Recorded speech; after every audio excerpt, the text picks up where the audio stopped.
Hey, this is Lloyd Pierce, pastor of Encounter Church Belito. I hope this message inspires you, and I hope it activates something on the inside of you to do great things for God. Enjoy the message.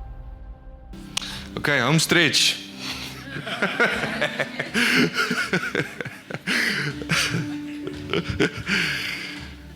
I'm really excited to be with you. I'm here every Sunday, but I really feel like this word I want to share with you tonight is something that God's put in my heart. It's been dwelling, you know, when something doesn't leave you like that, it's not left me. But before we get into the word, I want to give you an opportunity to give. If you would please go for me quickly to 2 Samuel 24. And I need you to be hungry tonight. I need you to just be with me. Because I really believe God's going to do something. You can put on for me verse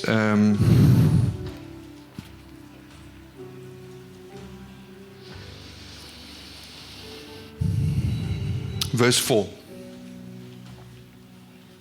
Nevertheless, the king's word prevailed against Joab and against the captains of the army. Therefore Joab and the captains of the army went out from the presence of the king to count the people of Israel. If you know your Bible, you know what's happening here. David has felt the need, after God being with him through many wars, he's felt the need to go out and count his army. Okay? The reason he wants to count the army is because he wants to know how many people he has when he has to go to war. In this piece of scripture, later on, David goes and says, all of the captains of the army and his advisors, he went against what they said. Okay? Later on, David realizes he made a mistake, and God actually comes to him and says, because of this thing that you've done, there's 3 plagues, you must choose one. All right? And then, if you go to verse 24, I'm going to read the verse now, okay? The problem with what David did is, all this time, God has been with him. God has given his enemies into his hand, okay? And if you go back earlier, and you go read when David was crowned, finally, he would go to God, and the Bible says he would inquire of God what he has to do. And God would tell him what to do. In this place, David has decided no longer is God's provision or God's strength enough. He's going to decide, he wants to know how much he's got, and then he's going to go make war with what he has. Okay? What does this have to do with giving? Thank you for asking. The reason that I'm going to bring this up for you tonight is because there's going to come a time in your life when it comes to giving. Finances is the biggest thing that we in our lives have to trust God with. And the problem is, like David, we want to count what we have before we give. And I'm not trying to put a law on you. I'm trying to show you something. Because David says here, then the king said to that Hebrew name, no? No, but I will surely buy it from you for a price, nor will I offer burnt offerings to the Lord my God with that which costs me nothing. Okay, now this is not a law thing, this is a heart thing.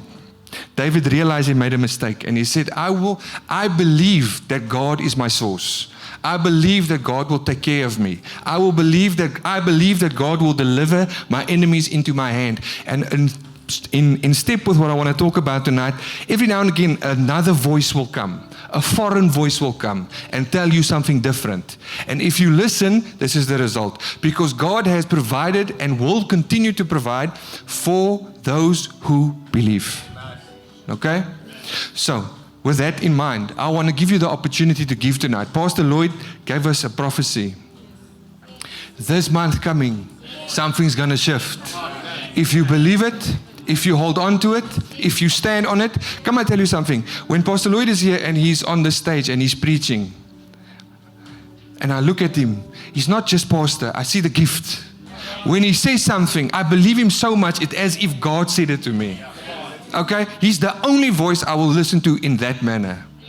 Because he has by God, been given the authority and the anointing to speak a word and shift your circumstances. It doesn't matter if you feel like, no, it's impossible. No. We're going to get into that tonight, okay? Because who told you? Okay? Right, so let's stand together. If the band can just come, I'm fine. Tonight, you must hold on to your hands. It's going to get rough tonight. Okay, I feel it. We're going to give. So if you can lift up your point of contact tonight. And I want to just remind you of that word that Pastor Lloyd gave. Because I really and truly believe, even me, I believe there's a shift coming.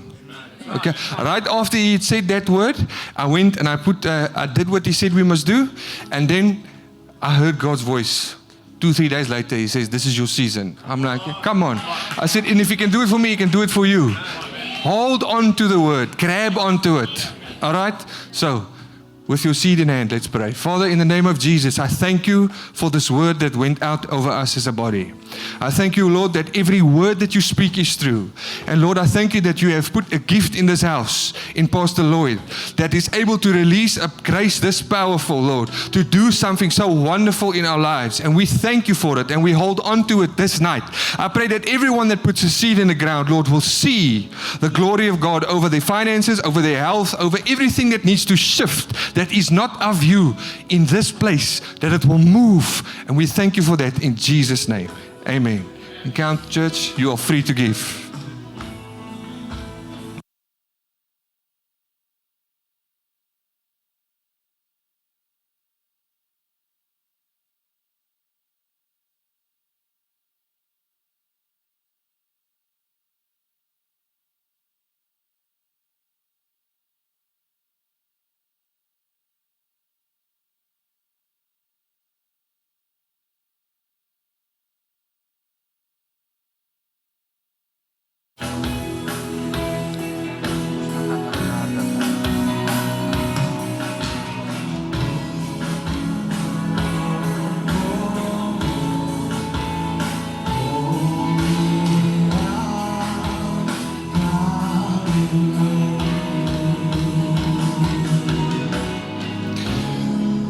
At Encounter Church, we've got a second offering that we take up. If you're a visitor, you don't have to partake. This is just for the work that we're busy doing. It's called our Reach campaign. We're busy going online, and this is for what Pastor Mel and Pastor Lloyd are busy doing. You can just send those baskets around while they're busy with that. Sing.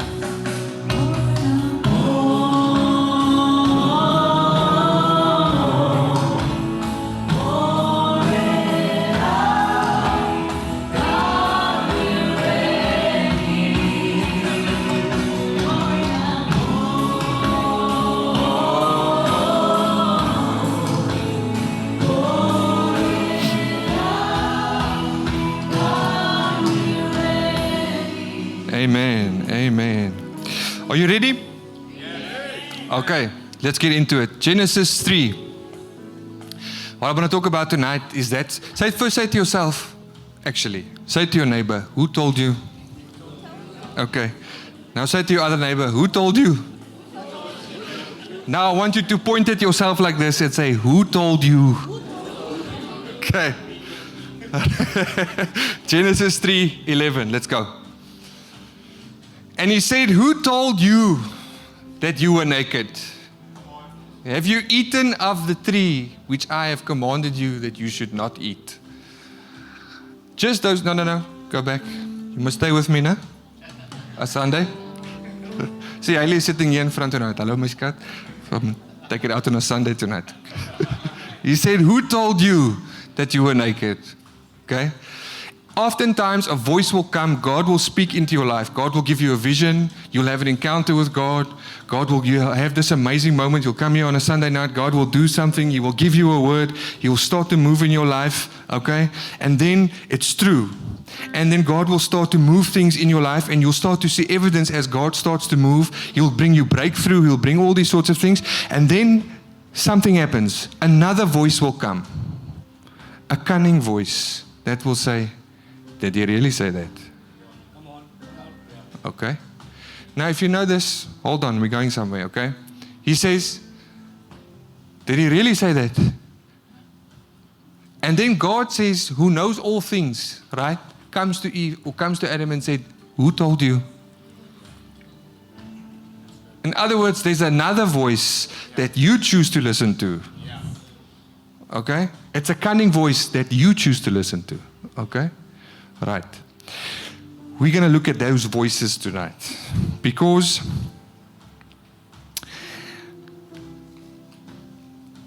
I want to show you an illustration, okay? I want to show you something. I want to explain. We're going to get into something that I want you to understand, okay? But I want to start off with this. Can you put up that picture for me? Okay. That, everyone's eyes. That's computer code, okay? Now, you don't need to understand what it's doing. It's super complicated, okay? Not really. It's just busy animating a picture, okay? But what I want you to look at and want you to understand is that stuff runs your life. Every time you open Facebook on your phone, every time you're on a banking app, every time you're busy doing something on your phone, whatever, this millions and millions and millions and millions and millions of lines of these things somewhere up in the cloud is busy running your life. Okay? The point is that the problems that we need to solve with this is very complicated. Okay? But the guys that do this work will have meetings, will fight for hours on end. Okay? Ask Fabian as a developer, you understand. We'll have meetings where we argue for hours on end. Okay? On the most simple approach.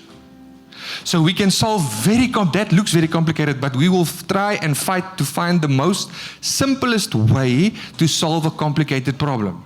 Because, come and tell you how fickle this is. Do you see there on the end of each line there's a semicolon? Okay. I once spent 3 days, Lord Jesus, 3 days trying to figure out why a system won't build, to figure out that on line 14,511, there was one semicolon missing. Okay. So, what I'm trying to tell you is, you can take it off. What I'm trying to show you is that sometimes you will be surrounded by a very complicated situation. Sometimes it will look impossible to solve. Okay? To figure out that the solution is actually just one simple thing. Okay? So, let's get into it, all right? Go to 2 Corinthians 11, verse 1 to 4. Because the problem is that sometimes, right, there's a disconnect between what we believe and what we do. We know that God is our provider, but we go and count. We know God can heal us, but we go do the other thing. We listen to what the doctor says. We know that God has called us, but we try and figure out how to get there by ourselves. God will give you a vision, and you'll see the vision. If the next thing you do is to figure out, what can I do to get there? You've missed it. Because God gives you a vision, but then on the way to the vision, God wants to see how you're going to listen to His voice. Because the thing that He shows you, the thing that He needs you to do, there's a certain kind of person that needs to be able to do that thing. Okay? And although you've received the fullness of God on your inside, okay, the problem is that the enemy, the law, all these things we're going to get into tonight, all of these things are going to fight as hard as they can in and against you to not get you to that thing. Okay? Because when you get to that thing, when you get to that place, all right, you are going to be able to step into everything that you so desire. Your purpose, God's plan for your life, everything. Okay? But the problem is, when you try and figure out how to get there, right, you are the one that is actually blocking you. It's not God. It's not your maturity. It's not how much you pray. It's not if you're in church a lot. It's not that. It's whether or not you are flowing with God. Because He gave you the vision. In other words, there's something that He wants to do. He's just waiting for you to walk with Him. Are you with me? Okay. 2 Corinthians 11, 1 to 4. He says, "Oh, that you would bear with me in a little folly. And indeed, you do bear with me." That first word, oh, go back. That first word, oh, he's not saying, "Oh, that you would bear with me." No. The Greek word there, he's actually saying, "Oh, that you would bear with me. Paul, speaking of grace, that's the emotion that he's writing this with. That. Have you ever felt like that? Where you're trying to explain someone God loves you, but they're not hearing, or that you're trying to explain something to someone and they don't understand, and you explain and you explain and you explain and you explain and you don't understand, they don't understand, and you're trying to be calm and you're like, no, come. And then you're like, okay, so I'm going to say, okay, for the 5th time, this is how it works. This is the frustration that he has. But he's not holding back, he's voicing his frustration. Okay? Next verse. For I am jealous for you with a godly jealousy, for I have betrothed you to one husband, that I may present you as a chaste virgin to Christ. Next verse. But I fear lest somehow, as the serpent deceived Eve by his craftiness, so your minds may be corrupted from the simplicity that is in the gospel, the other translation says. The simplicity that is in Christ. Say simple. This thing is simple. It's us that make it complicated. This thing is simple. He says, I'm afraid that another voice, let me paraphrase it for you. I'm afraid that another voice is going to come that's crafty and will corrupt your mind. From this simple thing. When you got saved, you believe God can do anything. When you got saved, there was no one that could tell you nothing. If you were here tonight and you got saved for the first time, I can promise you that person would run out here. They would go tell the next 3 people. If they had a genuine encounter with the living God, they would not stop talking about it because there was nothing, no pretense, no hypocrisy. They weren't perfect. If they came in here smoking and they had an intense encounter with God, they're going to go home and they're going to smoke and they're still going to feel that way because there's no pretense. There's no hypocrisy. They believe that God can do anything. And somewhere between when we got that experience, religious people will say, oh, it's the honeymoon phase. That's a lie. There's no honeymoon phase. The Bible says He takes us from glory to glory. His fullness is on the inside of you. In other words, there's nothing that stands between you and experiencing that the whole time. The only thing that is stopping you is that voice. Religious people will say, nothing that's that good can last. Have you heard that? Have you said that?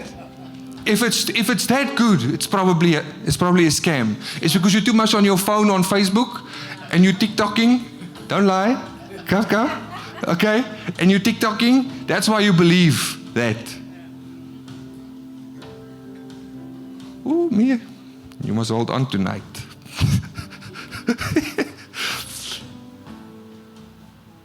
If it's too good, if it's that good, it's probably not true.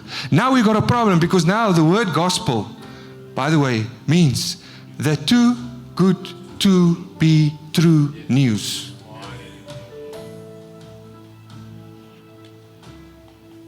And this is why people's minds get messed up. Because you allow another voice to speak to you that is not the truth. Whether it's your own voice or the voice of someone else. You're listening to a different voice that is telling you something different. And that is why your mind is getting corrupted. Are you with me? He says, next verse. For if he comes, preaches another Jesus, whom we have not preached, or if you receive a different spirit, which you have not received, or a different gospel, which you have not accepted, this is his words, you may well put up with it.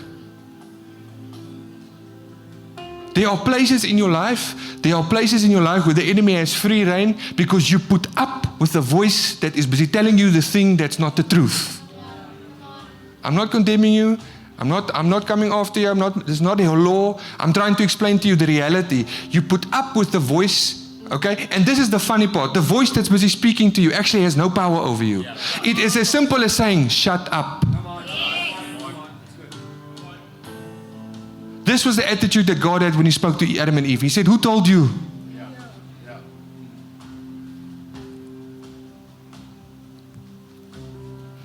The word simplicity there in Greek, right? In the original language, it really just means simple, no hypocrisy, No pretense. I'm not pretending. I'm not trying to act spiritual. I'm not trying to act like I'm this, like something that I'm not. Okay? I'm not trying to act and be something in order to win the approval of people or something in order that I might show myself as something that I'm not. None of that.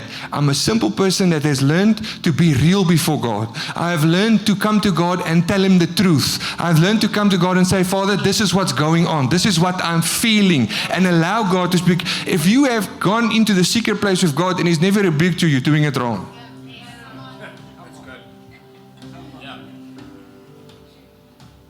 Because in that place, if He can tell you, no, you're wrong, then it's real. And as much as you want to hear, oh, God loves me, He's always for me, I'm just here, Jesus loves me, yes, I know. Yes, it's true. He does love you. He does love you in ways that you will never understand. Gave His Son. I can stand here until I'm blue in the face, tell you how much that Jesus died for your sins, but until you have an encounter with the living God, and you say to Him, you need to come do something here, because this situation is messed up, and I am messed up, and I don't feel the way, I don't believe this stuff, I don't know what's going on with me, until you can come to that place where you say to Him, I am a mess. He can never move on your behalf until you can be real before Him. You don't have to have it all together. You don't have to have all the answers. God will tell you to do stuff and you won't understand why, whether or not it works out.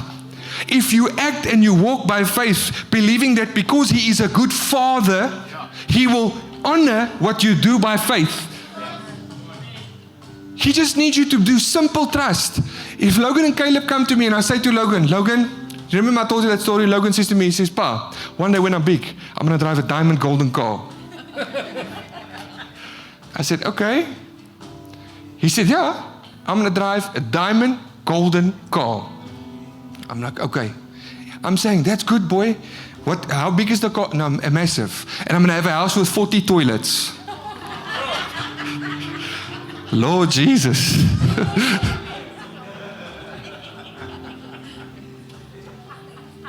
And you think, no, you must be an adult. Can I just tell you something? Simplicity, right, and maturity are not enemies. Okay? When my son comes to me and says, I want a house with 40 toilets and a diamond golden car, that is the kind of belief. He says to me, sometimes he'll come to me and say, Pa, you know what?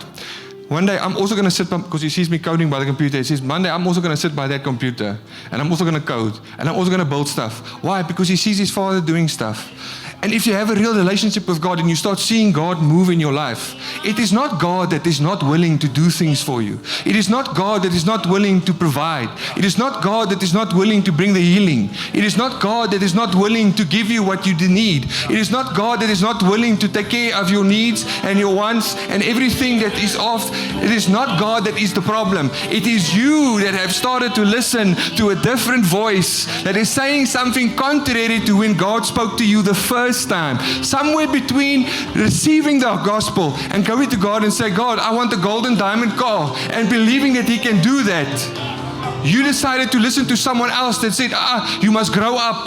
No? God's not going to give you that stuff. God's not going to do that for you. He can't do that. No. You started to listen to someone else that told you something else based on a human experience.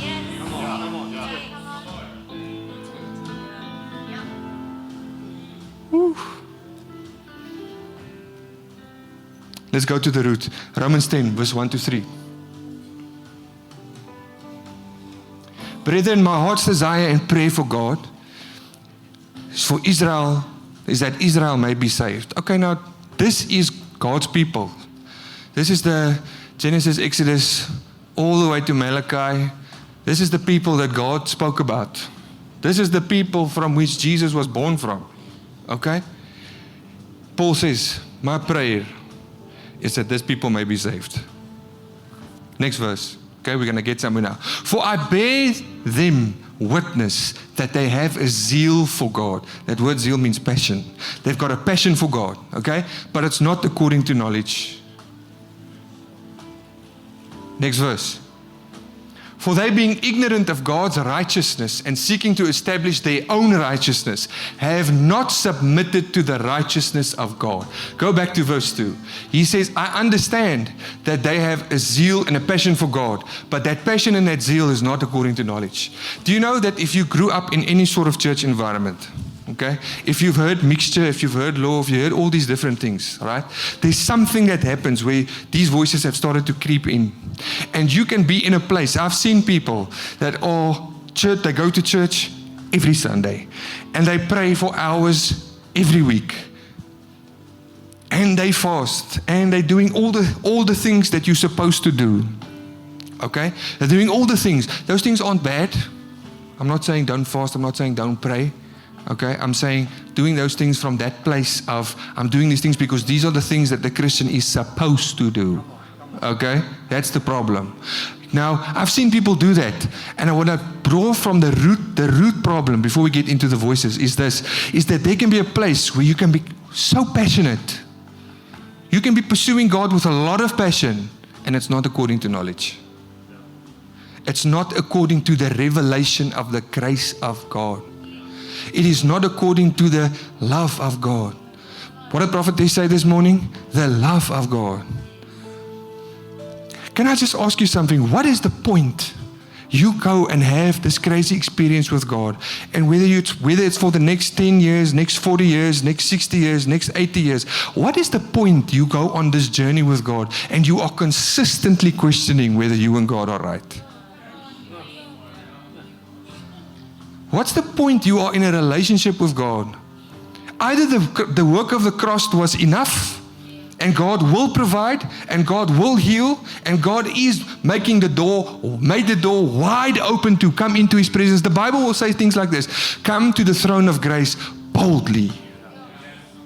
He's put His Spirit on the inside of you, sealing you as a guarantee of your salvation. Why would the Bible say things like that? It's because people listen to the wrong voices. Other people, voices that will take this same scripture and they will go and teach people, you are free. And they'll set a goal line over here saying, right, now if you pray, and you get to the goal line, Ash, come here.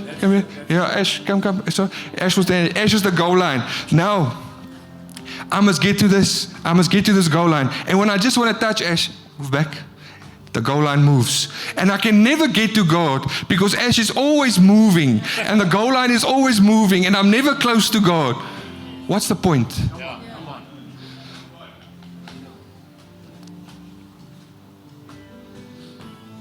This is what he wants. Come here, Ash. Sorry. Come again. Sorry, Ash. Sorry. Ash is older than me. I must actually use a younger guy. This is what God wants. Amen. This is according to knowledge. This is where the passion is real. This is where the intimacy is real. No? Now we're walking like this. Now watch this now. Now we're walking, right? And we're walking. And we're still together. Now stand still. Now another voice says, did he really say that? And Ash leaves my hand.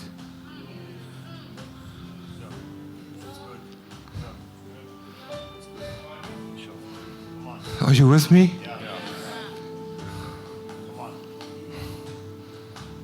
You can sit down, Ash. Thank you. I appreciate you.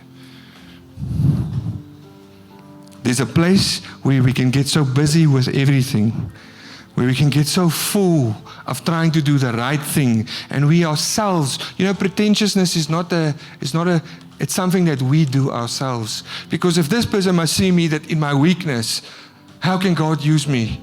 It's because you care about what the people say. And just so if you feel justified to judge someone and to say, you know what, people in church love to do this. They love to judge each other. Yeah. You see that one? That one's doing that. No? And today you feel justified. Ne? Wait until the table's turned, Baba, and then someone's pointing at you. And you're like, oh, Jesus, please. Lord, please, have mercy, have grace. No. You felt justified the other day to point fingers and to say this. No, man. Can this be a place where we are okay and be real with each other enough where the glory and the power of God can move in this place because there's no pretense in your own relationship with God. Never mind the relationship you have with the people at church.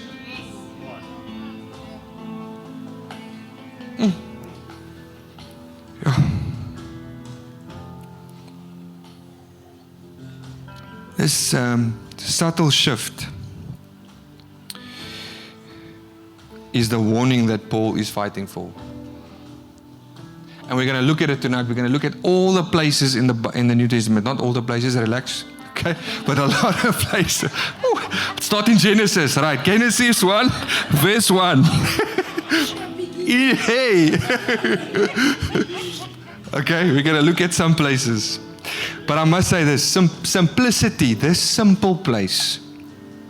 This place where it's an adoration for God. Do you know that when you become more mature in Christ, the simplicity should increase? You should not become more complicated. You should become less complicated. You should become more real. That's right. That's right. Come on. This is the thing that irritated me the most growing up in church. And you was now young, you must now keep your mouth. But now I can say it. It irritated me the most when you get these people that come to you, you know. You must be mature. And when you're in the spirit, then they sit you down and they start explaining to you. You must generate this thing. You must get in the spirit. Stay in the spirit. And then I was like, Lord, am I in the spirit or not in the spirit? Because now I got angry at someone, Lord. Now I was driving and this guy cut me off and and it came out the wrong way, Lord. Now I'm not in the spirit. Now I must go back in the spirit. Now. And it's like this the whole time. And then they come to you and say, if you want to be mature, then you must also understand. They can tell you things about the spirit. Weird things. Things in the spirit where they can see things in the spirit. And they take long to explain. Yes, see. How does prophetess say? Yar.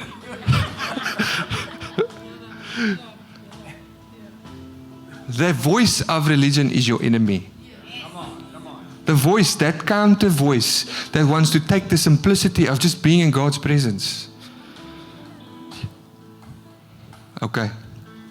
So please, don't think that maturity is the enemy of simplicity. You should become more simple the more mature you become. Okay? Okay, now let's look at the voices, right? Voice number 1. This voice says that you lack. Okay? Go to Colossians 2, verse 4 to 10. Now this I say, lest anyone should deceive you with persuasive words. Okay? Next verse. For though I am absent in the flesh, yet I am with you in spirit, rejoicing to see your good order and the steadfastness of your faith in Christ. Next verse. As you therefore have received Christ Jesus, the Lord, so walk in him. Next verse. Rooted and built up in him and established in the faith as you have been taught, abounding in it with thanksgiving. Next verse. Beware, lest anyone cheat you through philosophy and empty deceit, according to the tradition of men, according to the basic principles of the world, and not according to Christ. Next verse. For in him dwells all the fullness of the Godhead bodily. Next verse.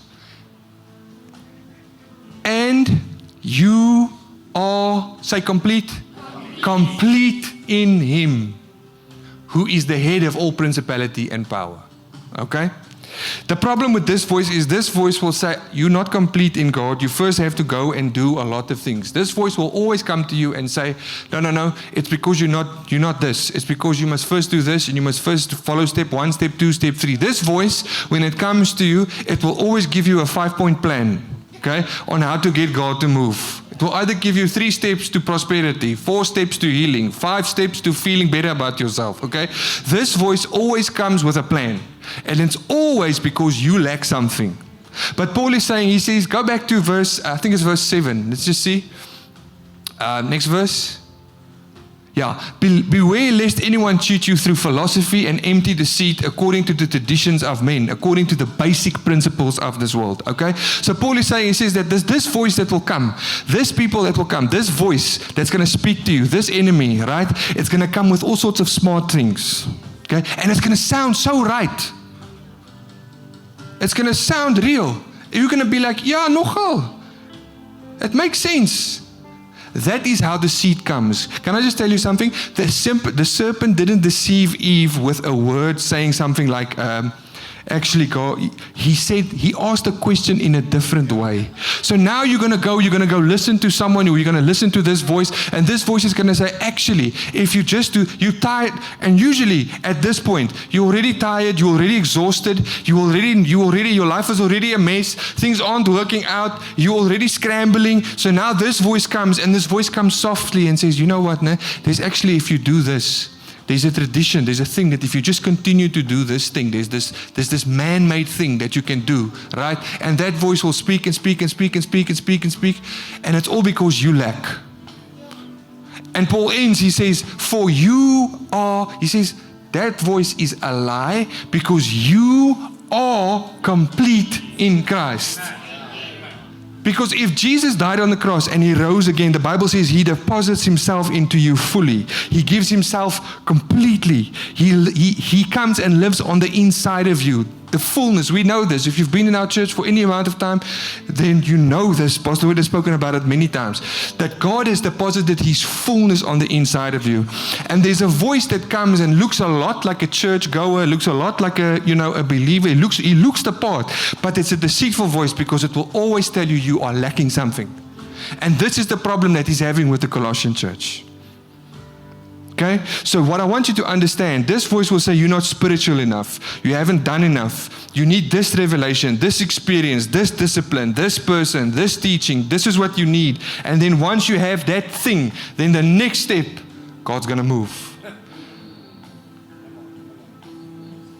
And it's important for us to understand this because our church is moving into a space where I believe we're going to grow more, and that sort of voices is going to come. Especially because we teach grace. And we teach it unadulterated. We teach it the truth. Okay? Right. So, how do I silence this voice? It's very simple. Now I want you to see how simple this is. Okay? The way you silence this voice is you believe that you are complete in Him. There's a voice, the only way to counteract these voices, this specific voice, is you need to start speaking the opposite. What did prophetess say this morning? Life and power is in the tongue, right? So you are eating the fruit of what your tongue is saying is not God. And what will happen is what the enemy needs to do, because the enemy is defeated. Watch this. The enemy can only gain ground through your mouth. So the enemy needs to whisper. The counter of what God said needs to come and whisper. You need to believe that this plan or this thing that it's speaking to you is the truth. And once you believe that and you start opening your mouth, you are contributing to the counter work. That's right. Come on. Are you with me? Yes. Okay. Right, let's go to the next one. We're not going to be long tonight. I really just feel we need to get this word out. Go to 2 Colossians, we're staying here in Colossians 2, but go to verse 18 and verse 19.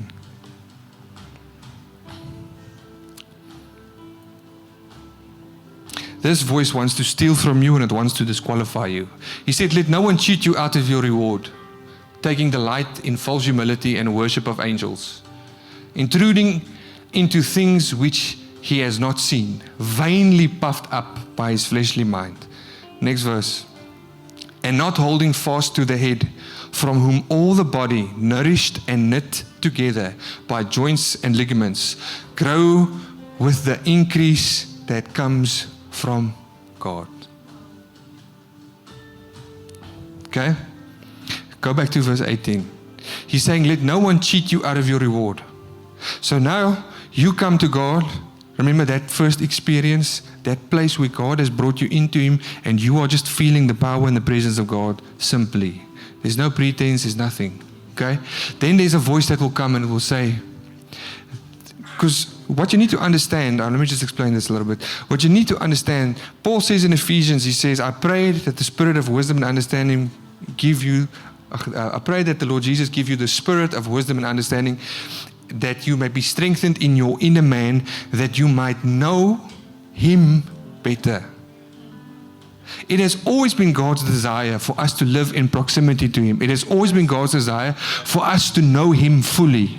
Okay? It's a knowledge gap. If you read the New Testament, and I promise you'll find it. If you read the New Testament, you'll see this thing pop up everywhere. But it's always almost as if like it's hidden away, because there's deep revelation in this thing. Because this thing says that the problem that you have is just a knowledge gap. It's not a knowledge that comes from me reading the book and now I know verse, I can quote the scriptures like that. It's not that. It's the revelational knowledge that comes from knowing God.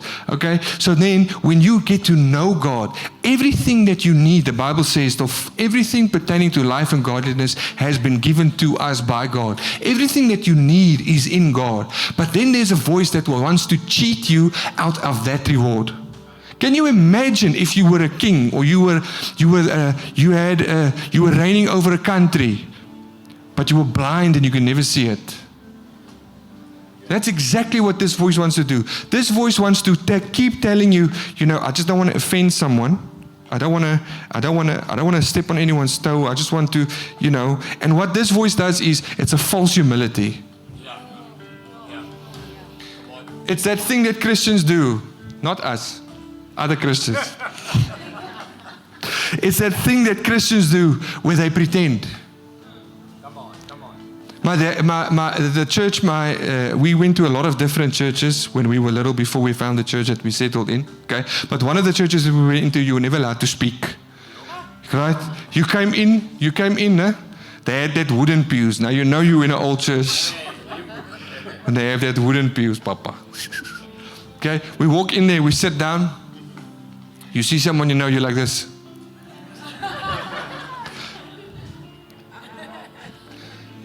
That's a funny illustration, but the reality is there's a much more vicious form of false humility. Where you can come to God, and even in your prayer before God, you are telling God things, but you yourself know in your heart that you're not believing the thing that you're saying. But you're trying to be humble, because what if God gets angry if I ask for too much? What if God does what? What if I say the wrong thing? I don't know how to pray right. You've got all of these things. I don't want to offend people. I don't want to say the wrong thing. That is the problem. Because that voice, that false humility, that vainly, you want to quote all the scriptures. There was this one preacher I used to know that could stand like this. He could look in the sky like this and he'd start quoting scripture word for word. Anyway, you could point him, you could say to him something that Ecclesiastes 5:12, and he'd start quoting it. Right? But he used to be, could never get close. What am I trying to say? I'm trying to show you that there's a voice that will come that will try and speak into your ear to get you to start pretending. And that voice that will get you to start pretending is trying to cheat you out of your reward, out of the fullness that God wants you to experience. It's what the religious people say when they say the honeymoon period is not for real, it's not for always. It's that voice that wants to steal you out of that. And usually that voice is vainly puffed up. They've got all the knowledge. They can quote scripture. They can know all the things. They can say all these things. They've got all of this. It's always about status. It's always about I am better than you. But this thing is simple. God doesn't need you to know all the scripture. It is God. Next verse. He says, because they grow together, they are nourished and knit together by joints and ligaments. He's talking about the church. He says we are growing together. We are knitted together. He says with increase that comes from God.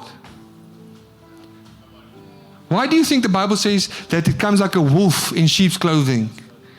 Why do you think the Bible says we are like lambs? Because God sees us soft. But then there's a voice that comes to someone, and that voice can turn a person vicious, and they can start tearing the lambs apart. Because you listen to a different voice that's telling you something that's not what God said in the first place. The reality is, let me not go there. Let me not go there. The more spiritual you're trying to appear, the easier it can become to lose sight of the simplicity of actually knowing Jesus.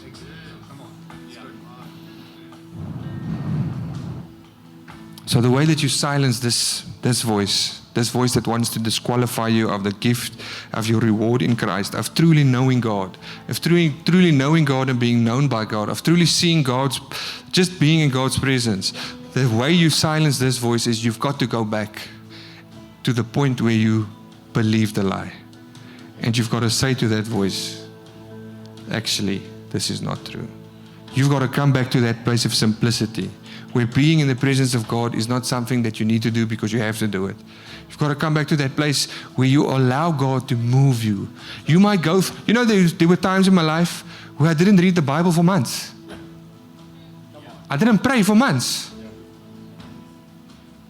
Can I pull the veil off your face completely? I didn't even pray before I came here. Come on. That's good. I'm preaching. I was sleeping this afternoon. Come on. Amen. My father does that. He takes a nap and then he comes and preaches. Come on. Yeah. Come on.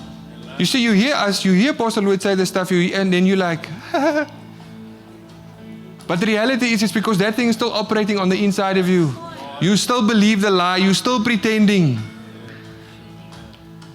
I took a nap before I came here.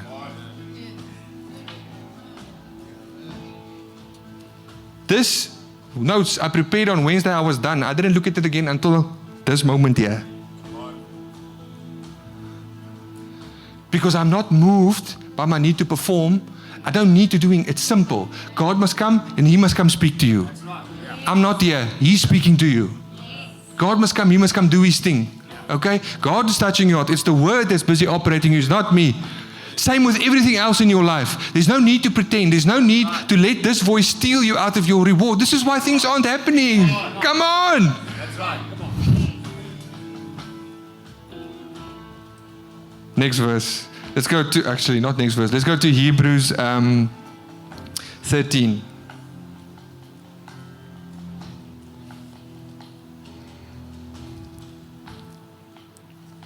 Almost done. Verse 8. He says, Jesus Christ is the same yesterday, today, and forever. Next verse. Do not be carried away with various strange doctrines, for it's good that the heart be established by grace, not with foods which we have not profited those who have been occupied with them. What Paul is saying here, or the writer of Hebrews is saying here, by the way, this voice that wants to talk to you, this one, he wants to teach you. This voice wants to teach you. Okay? He's saying, do not be carried away about with various strange doctrines. One of the biggest problems we have is that we have built something called mobile devices, which is good. We can speak to people. Okay, I'm not saying that like it's evil. That's not what I'm saying. I'm just saying that it's a problem because this thing gives you access to information instantly. Okay? You don't know how to do something, you can Google it. Okay? You have access instantly. But the problem is that you also have access to voices that sound spiritual. I've seen people put stuff on their Facebook, on their WhatsApp status, and then I listen to it, and then they write them themselves. They say, wow, this is amazing. And then I'm like, this is nonsense. It's law, Baba. It's not the truth. It's not how God works.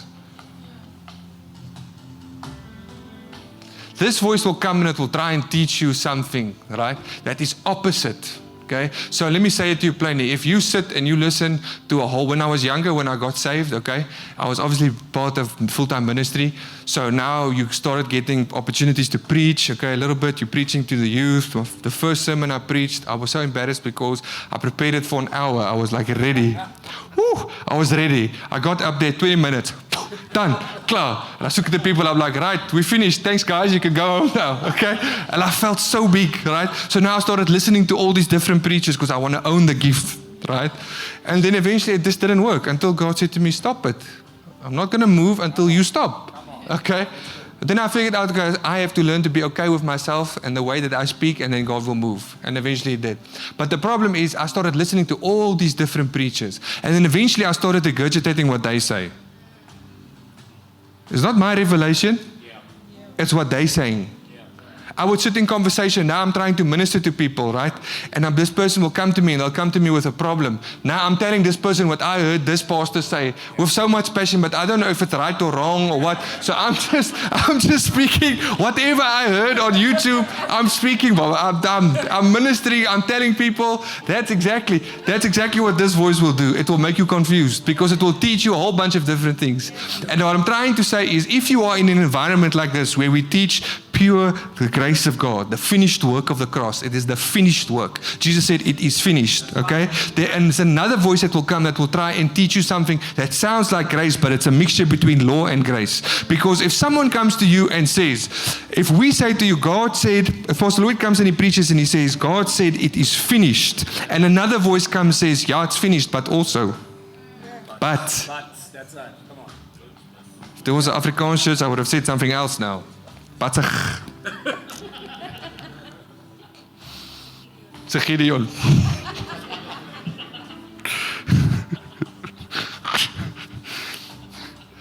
So the reality is you're gonna get to a place where you're gonna hear a voice. Okay, in your journey with God. Be careful and wary of voices that want to go into detail and you don't know. I have one voice that I listen to, Pastor Lloyd's voice. Okay, I sit here every Sunday and I listen to only his sermons. If you think that I'm sitting at home during the week listening to a whole bunch of other sermons so I can grow, no, I listen to his sermon on a Sunday, that's it. During the week, if I listen to a sermon, it will be profit. Why? Because I trust my Father's Father. Pastor Lloyd is my spiritual father, so the only other voice outside of his voice will be Prophet's voice. Because he and Prophet will speak the same. But the problem with Christians is they're too proudful, they're too full of pride, they're too full of their own ways and their own understandings that they cannot come to a place where they can accept that if this voice tells, because now, if you say, yo, this makes sense, I'm going to do this, watch out, because if this voice tells you to do something, if Pastor Lloyd comes to me and says, Rowan, do this, and he's done it in the past before, he'll say to me, Rowan, I need you to do this, and then I'm on the inside, I'm like, yeah, and then I do it. Why? Because I have made a decision by the grace of God that this is the only voice that is allowed to speak into me. So even if he's wrong, God will honor what he said and make it right because I decided to plant myself in one place and listen to that one voice. And the problem with why things aren't happening in your life is because you'll come here on a Sunday, Pastor Lloyd will give a prophetic word like the one that he gave now for September. You will hear it, and then you will go home, go listen to another voice, and you'll try and reconcile. Can I tell that story? Haley grew up Catholic. My wife, she grew up Catholic. When we met each other, she was still in the Catholic church. Okay. And then through our journey, we didn't go to church for a while. Okay. And then eventually, we came home one afternoon. She went to work. I went down on my face while she went to work. And I said, God, I believe that this woman is the woman that you've given to me because you showed me. This is my wife. I love her with all of my heart. I need you to come and do something with regards to where we are in our spirituality. And God showed up that same day. She came home. And while she was away, I heard something about grace because I had remembered what God had showed me about grace. And we sat down and we watched this thing together. Okay? And he was teaching, he was one of the only other preachers I knew that preached pure, unadulterated grace. And it shifted us. Okay? And in our journey, we started going, then eventually we moved here and we came to church. But during our journey, there was a lot of turmoil in her because she was all of these different voices that had taken its time to teach her over the course of her life. Because you must understand, these voices will sometimes come up from on the inside of you because of something that you were taught when you were little. And this voice will come and it will speak, and it would speak to her, and it would speak to her. And the only thing I could ever say to her, I said, Haley, you cannot reconcile this old voice with this new voice. You've got to let the old voice go. And there's a place where you have to get to where you have to be brave and you've got to trust God. She had no reason to trust me at that point to know whether or not what I was saying was the truth. Okay? This was a woman that has spent her whole life believing what they teach. Be careful because it starts small. This voice that wants to teach you will make you confused, and over and over and over again it will come. So you've got to deal with those things. You've got to get to a place where you silence that voice, where you say, I believe beyond the shadow of a doubt, regardless of what I do or say, that when God says He has saved me and He has cleansed me, that the work is finished. He has put His Spirit on the inside of me and sealed me with His Spirit as a guarantee of my salvation. There is nothing that no one or anything can say that can steal this away from me. You have to get vicious. You have to get angry on the inside of you with this voice. You have got to take this voice by the throat, and you've got to say, I do not believe what you say to me, because the truth is, when God set me free, He set me truly free, and I refuse to let anything else teach me something else. Okay, almost done. Last voice. Go to Galatians 1. Are you receiving? Yes. Go to verse Galatians 1 verse 6.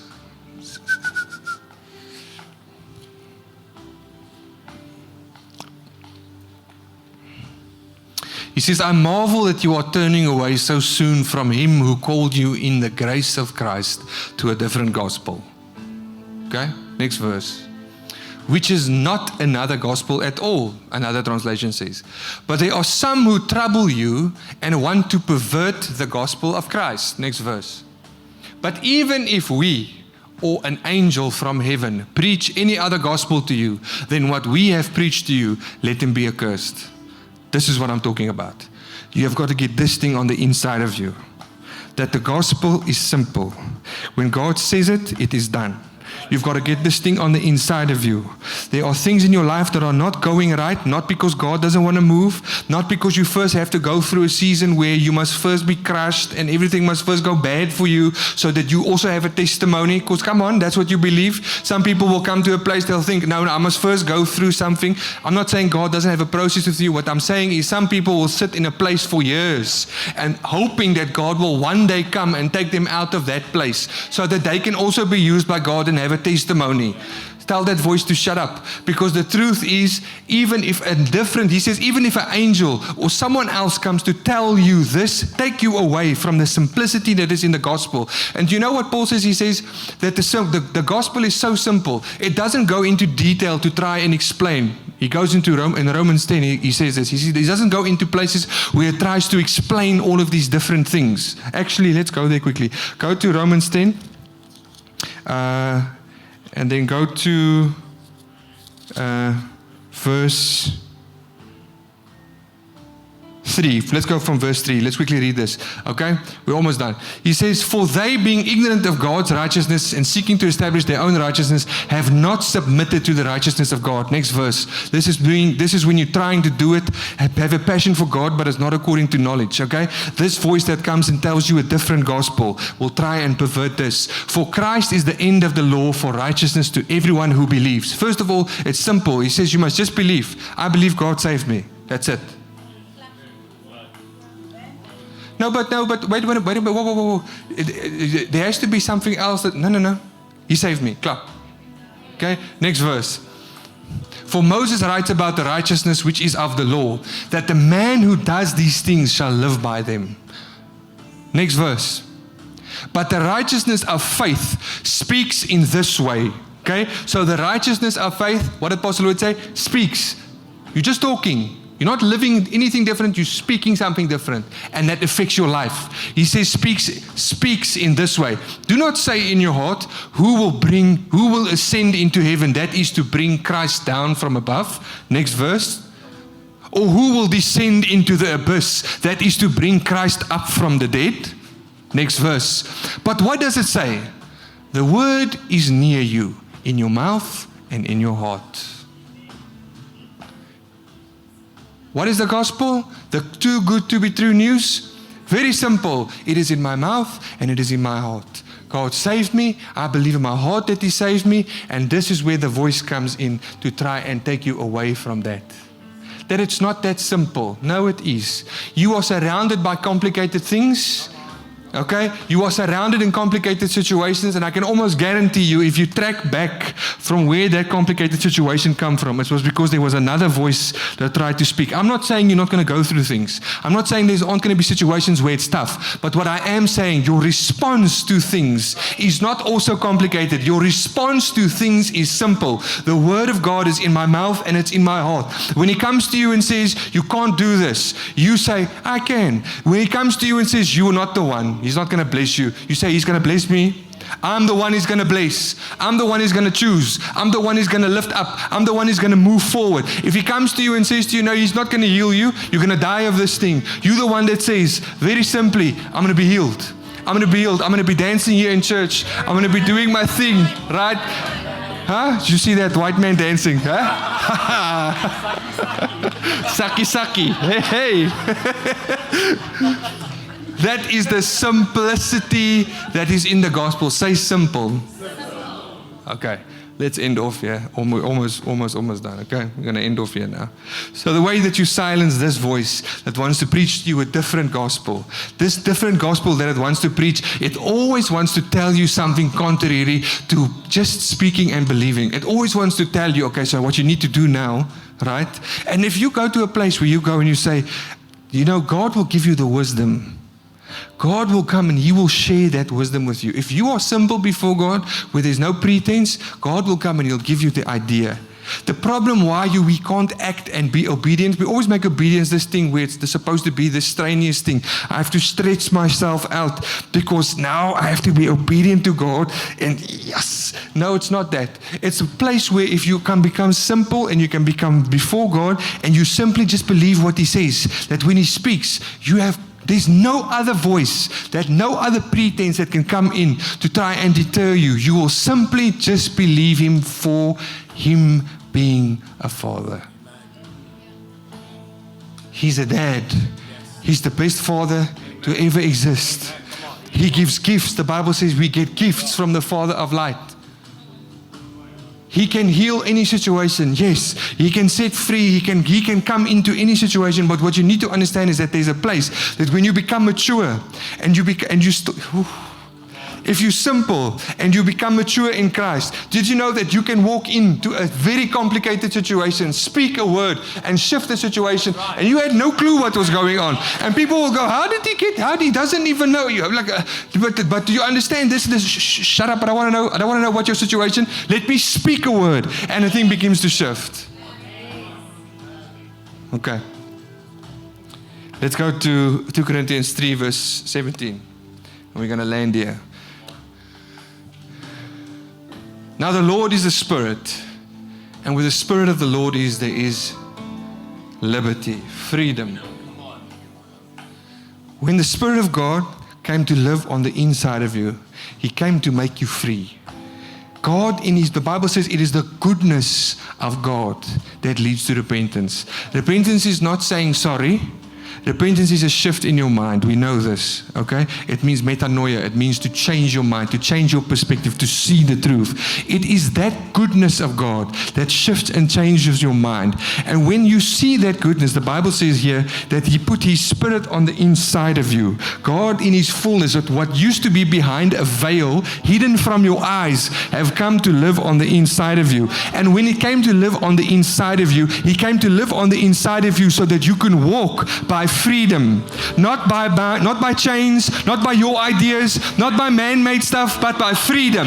And then go to the next verse. He says, because you're walking by this freedom, now with unveiled face, beholding as in a mirror the glory of God, are being transformed into the same image from the glory to glory by that Spirit. When you become free, when that Spirit begins to live in the inside of you, the reason it is on the inside of you is so that when you look yourself in the eyes in the mirror, you can say, you are being transformed from glory to glory. When that sickness comes to knock at your door, you can look at the sickness and you can say, no, not today, because I am being transformed from glory to glory. When that poverty comes comes and knocks at your door, you can look at the poverty and you can say, not today, because I am being transformed from glory to glory, and I will move in this earth as a son of God. The Bible says the earth waits for the sons of God to be revealed. Why? Because how's the earth ever going to see sons that can display the glory of God? They don't know what it looks like at your job. They don't know what it looks like in the business world. They don't know what it looks like when the sons of God rise up and begin to speak and live from freedom. You're not supposed to sound like them. You're not supposed to think like them. You're not supposed to be like them. You're supposed to be different, because God has set you on top of a hill as a light to shine.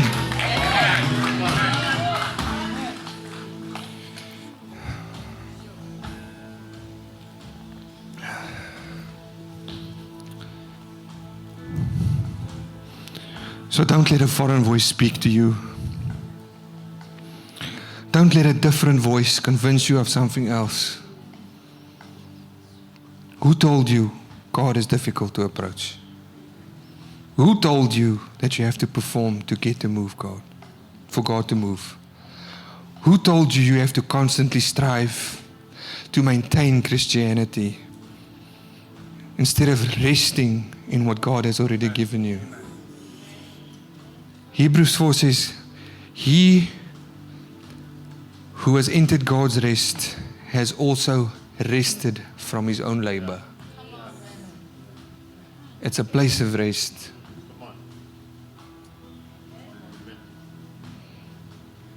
Who told you that you're disqualified? Who told you you did too much, said too much, became too much for God to shift and move you? But Ron, you don't know what I did. I don't care. You don't know what the situation looks like. I don't care. You don't know me. I don't care. God said.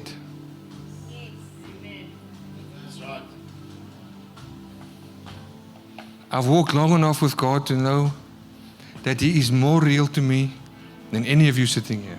And that's not a flex. That's me telling you, I've gone through things where I've seen God shift and move situations I thought He'd never be able to shift and move. And I've learned from just being simple before God. I'm not the best at things. I'm not this, I'm not that. But I've learned one thing, that Him on the inside of me gives me the strength and the energy to say, I will move from glory to glory as by the Spirit of God, because I'm a son of God.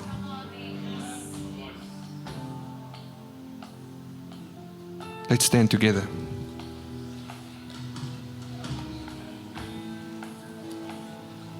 Did you receive tonight? Amen. This thing happens in your mind. And even if, come I say to you this, God is so good. He's so good. Then even if you make the mistake, even if you listen to the voice, God is so good. He can meet you where you're at. He's so good at shifting things. He's so good at inserting Himself into complicated situations, and all the complication runs away. He's so good at settling our hearts to face anything.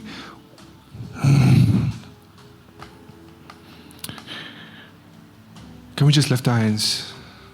Can we play something? Can we play something, please? Can we do that holy again? That Matt Gilman holy. That song is in my heart. This thing happens in your mind.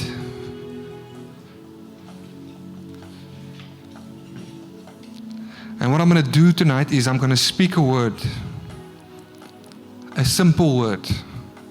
And I'm going to believe God to shift your mind. That the noise that's in your head would silence. That you would come back to that honeymoon place where simply being in His presence and nothing else is enough. Where simply just being with Him is enough to move you, is enough.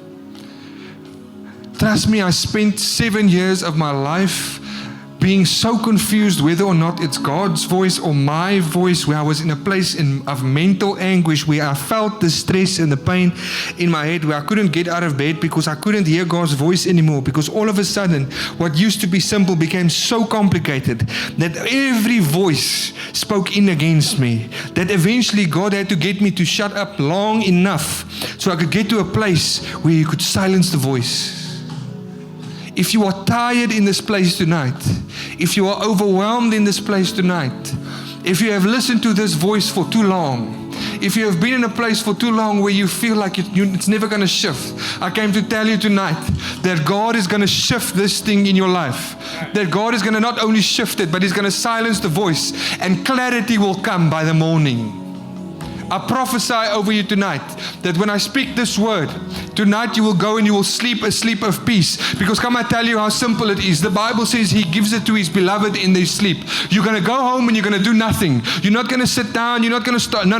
You're going to go home. You're going to get in bed. You're going to sleep. And tomorrow morning when you open your eyes, I prophesy that this voice that used to badger you will be shut up.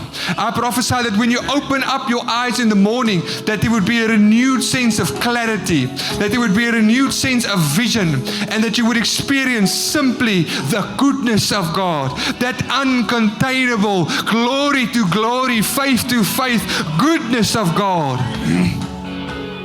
So Father, right now, in the name of Jesus, Lord, you, the Bible says, you are above every other name. I believe you this night when the Bible says that you are seated far above all power, all principality, and every other voice and everything else that has a name. You are above all these things. So Father, right now in the name of Jesus, I pray, Lord, that people would be set free from this voice. I rebuke the voice, any one of these voices. I rebuke the voice that wants to cheat them out of what it is to know you, Lord. I rebuke the voice. I silence the voice. I shut the voice up that wants to steal. Come on, let's worship. Let's sing this together. Come on, just lift your voice. Just worship. Just fine. Let's just worship. Oh, come on, speak. Only one word comes to mind. Only one word to describe. Only one word. Come on, worship, worship. One word comes to mind.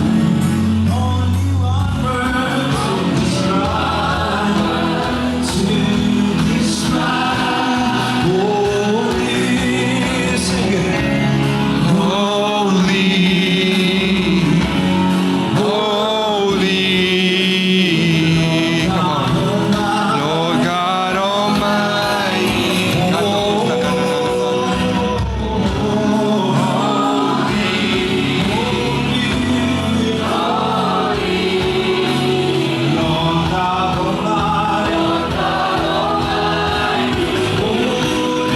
like you.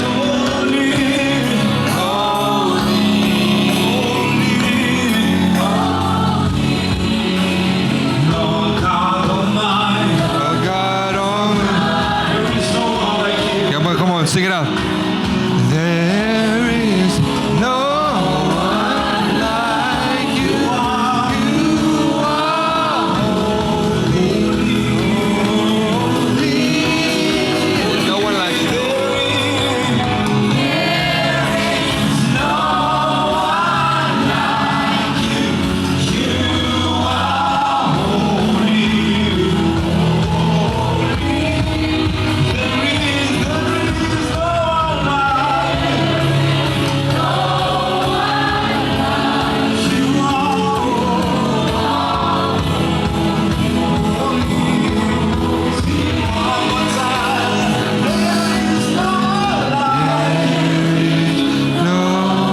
one like you. You are holy, holy. One more time. There is no one like you. You are holy, holy. Father, we thank you for your word. Father, we thank you that in this moment, that that your presence and that your spirit has set people free. I pray, Lord, that from this word this night, those that have taken hold of it, Lord, that we would get testimony after testimony of people that were set free, that these voices would begin to shut up.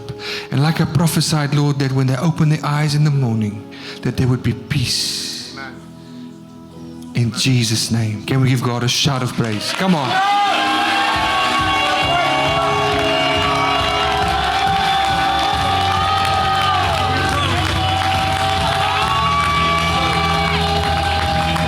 Come on, praise Him, praise Him.